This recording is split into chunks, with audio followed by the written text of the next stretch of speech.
Hello everyone, it's time for another EU News Update, and we have a whole lot to talk about today. As always, for any merchandise you see in this video, there will be a link in the description to either buy or pre-order it.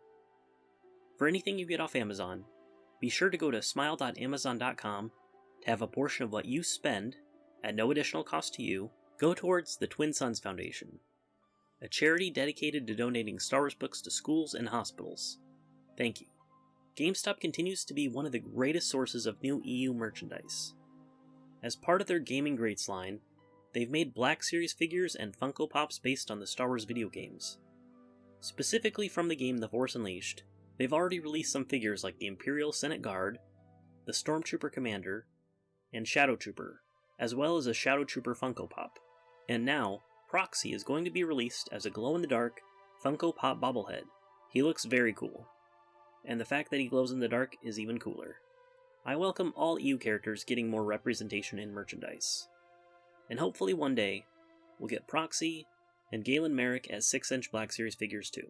Proxy is set to be released on November 11th, 2022. In action figure news, though it's not specific to the EU, the Target exclusive Retro Series Chewbacca has been popping up in stores. According to yakface.com, this group of figures in particular was located at a Target in Richmond, Virginia. Be sure to keep your eyes out for them. Also, Hasbro announced at San Diego Comic-Con that they are planning on releasing a ton of retro figures for the 40th anniversary of Return of the Jedi next year. Moving on to books, on August 2nd, Death Troopers, Darth Maul Shadowhunter, and X-Wing the Krytos Trap were all re-released in the Essential Legends collection format, with Darth Maul Shadowhunter and X-Wing the Krytos Trap receiving full unabridged audiobooks for the first time. These 3 books were all part of Wave 4 of the Essential Legends collection. But that's not all. The books from Wave 6 of the Essential Legends collection have all been leaked. They will consist of Dawn of the Jedi Into the Void, Yoda Dark Rendezvous, and Republic Commando Hard Contact. If Wave 6 follows the trend of the Essential Legends collection, Yoda Dark Rendezvous and Republic Commando are also likely to receive unabridged audiobooks for the first time. Wave 6 is set to release in April 2023. On August 9th, the Epic Collection Clone Wars Volume 4 will be released. This will include the Republic comics leading up to Episode 3, the comic adaptation of Revenge of the Sith, a couple of side comics, and most interesting of all, Darth Maul, Son of Dathomir. Son of Dathomir has always been weird, because while it's meant to be part of the new canon for sure, there were questions in the beginning if it was also part of Legends or not. Its release was right around the time the EU was decanonized and discontinued. But its inclusion in this collection really seems to suggest that Son of Dathomir, like the 6 main films and the 2008 Clone Wars series, fits into both Legends and Disney canon. America isn't the only country receiving new comics. According to Panini Comics, on August 24th, France is going to receive a hardcover collection of the original Marvel Comics issues 1 through 44.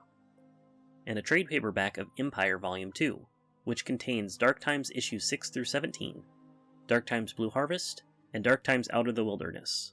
In Italy, they have received the second volume of the Clone Wars, which contains issues 55 through 60 of Republic, and the Yoda and General Grievous comic miniseries. They've also received Star Wars Tales Volume 6, which contains issues 21 through 24. Later this month, they will get Star Wars Classic No. 9, which contains issues 76 through 80 of the original Marvel run, the 3rd annual, and the Return of the Jedi comic adaptation. They will also be getting Star Wars Classic No. 10, which contains issues 81 through 89 of the original Marvel run. A good month for international Star Wars comics. In Knights of the Old Republic news, Chris Avalon, the writer of KOTOR 2, shared this cute little comic on his Twitter. I know this isn't huge news, but he, like all of us, wants to see KOTOR 3 one day. Unfortunately, we won't see that anytime soon, and we also are not going to see the KOTOR remake that was announced September last year anytime soon either. It apparently was going to come out this year, but it's been delayed indefinitely. It's estimated to come out around 2025, if it comes out at all. According to Bloomberg sources, a presentation of the game was made on June 30th to showcase the progress made, which ultimately resulted in the firing of both the design director, Brad Prince, and the game's art director, Jason Miner. It doesn't take a genius to clearly see that this doesn't bode too well for the game. On the bright side, there is still one version of Knights of the Old Republic that is getting a remake. The YouTube channel Unreal Cinema has been working on a KOTOR series in glorious HD, and they recently posted this teaser for episode 1. It looks so freaking good. And actually, I think I'm a little more excited for this series than the official remake. There is a lot of news regarding the Star Wars Old Republic MMO. As of August 2nd, Game Update 7.1 Digging Deeper is now live. Players return to Elam to unearth new clues about Darth Malgus' mysterious plans. This update also brings a new operation, the R4 Anomaly, as well as the Manon Daily area and new tactical items. Alongside the new content, there are improvements to the player's experience, with changes made to the user interface, including additional customization options.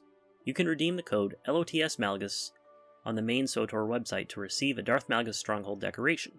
This code will expire on August 8th, 2022, so be sure to redeem it soon. On August 4th, a new Legend short story was added to the main SWTOR website to tie into the latest game update. This one is closely linked to the cinematic trailer that came out earlier this year. Finally, the creative director for SWTOR, Charles Boyd, is retiring from BioWare after 16 years. He's helped keep the only source of EU content continuing for many years. I hate to see him go, but I'm excited to see where he ends up. Thank you, and good luck, Charles Boyd. That more or less covers it for EU news. I also wanted to briefly talk about some of the stupidity that's been coming out of the current Disney Lucasfilm regime. On recent Return of the Jedi Star Wars merchandise, they used art from the original movie poster, but censored Leia in the gold bikini, and they replaced her with the outfit she was wearing on Hoth in Episode 5. I have to ask, why? Are they ashamed of the gold bikini? Does it offend their sensibilities? And are they going to censor it out of Return of the Jedi one day? They may as well, since they have no problem censoring or changing parts of Lucas-era Star Wars. Speaking of which, in the Disney canon, Obi-Wan Kenobi is bisexual now. And I don't actually have any problem with it, because it's only in the Disney canon. Go ahead and make everyone bisexual for all I care. And if this radical character change bothers you, then might I recommend that you just follow the original continuity of Star Wars, also known as Legends, instead. Obi-Wan is still straight in that, last I checked. And finally, HasLab, Hasbro's crowdfunding division, which develops more expensive toys, failed to meet the fundraising goal for a lightsaber belonging to a Disney canon character named Reva. It looks like one of those helicopter sabers from Rebels. Well, I hope the next Star Wars crowdfunder goes well. I think back to the time that the Jaina Solo figure was the #1 selling toy on Amazon, and if I might be so bold to make a suggestion, how about a toy based on the EU for the next crowdfunder? I think a Tenel-Ka Rancor Tooth lightsaber would be cool. Anyway, what do you all think? Was there anything in today's video that looked interesting to you? Are you excited for the new Old Republic content? Or are you disappointed that KOTOR got delayed big time? Let me know in the comments below.